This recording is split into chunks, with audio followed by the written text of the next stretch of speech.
Isn't it amazing how police are constantly droning on about lack of funds, and police and crime commissioners across the country are putting up council tax police precepts by, in most cases, the maximum allowed in order to help pay for police to do their bloody jobs?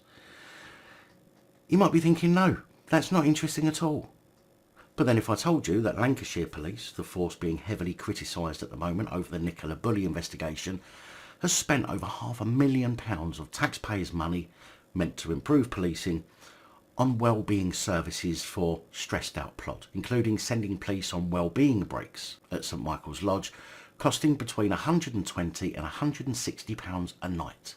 In fact, Lancashire Police have spent £22,800 of taxpayers' money on stays at the lodge, which, if we base it on the lowest amount per room, £120, which it wouldn't be because they're using taxpayers' money, so would likely have gone for the most expensive night.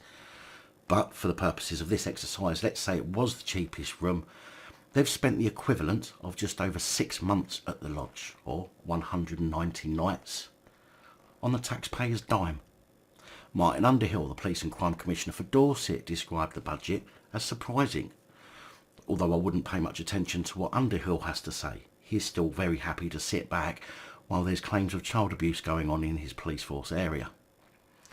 He said that £500,000 is a lot of money for a force the size of Lancashire to be spending on wellbeing, which is true, they've only got about 3,000 plod.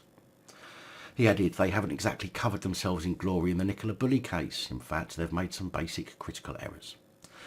Lancashire Police's expenditure was revealed by a Freedom of Information request, with the force saying it is important to help officers relax, unwind and decompress. It said policing is an inherently risky and stressful occupation, and evidence suggests that individuals can face periods of acute stress. The purpose is to support colleagues through an overnight break away from their usual routine, to spend time focusing on themselves and prevent them from reaching the point where they become ill. Too late, Lancashire Police. Your force, and every other force in the country, is apparently full of people with mental health issues. Hence the mental health card defence every single time one of them is caught out doing something disgusting and depraved. Personally, I would suggest that rather than wasting taxpayers' money on weekends away, which clearly don't actually help, use that money to hire a psychiatrist who can speak to police and determine if they are fit to act as police, and the ones who are not can be given time off,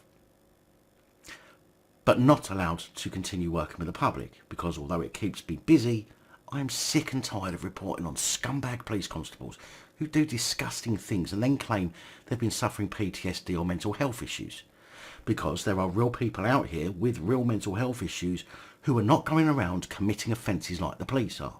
And in many cases, I still don't even hear how members of the public who get caught use the mental health card as often as the police do. So they're either not really suffering from issues, but want to waste taxpayers' money and then claim they don't have enough to effectively fight crime, or the police forces up and down this land genuinely are full of people who are dangerous because of their mental health issues. I wonder if any police force will actually answer that question. Probably not. But if that wasn't enough, Humberside, North Yorkshire and a couple of other forces have signed a £900,000 deal with the supplier of kit for the Tour de France cyclists to kit out their constables with clothes and accessories. Basically, rather than getting something functional and reasonably priced, these forces will be sporting designer gear while cycling around town, such as waterproof trousers costing up to £180, helmets at up to £165 and sunglasses which will cost between £40 and £110. Now, a report I've read suggests that out of the 4 forces involved in this waste of taxpayers' money, based on Home Office statistics, all failed to solve more than 9 out of 10 burglaries.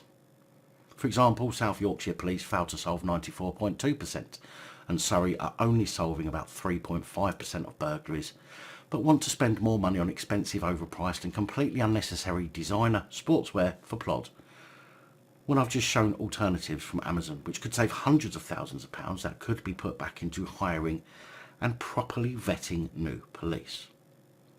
But what do I know about spending public money on unnecessary designer gear while crimes go undetected and people are having more crimes committed against them?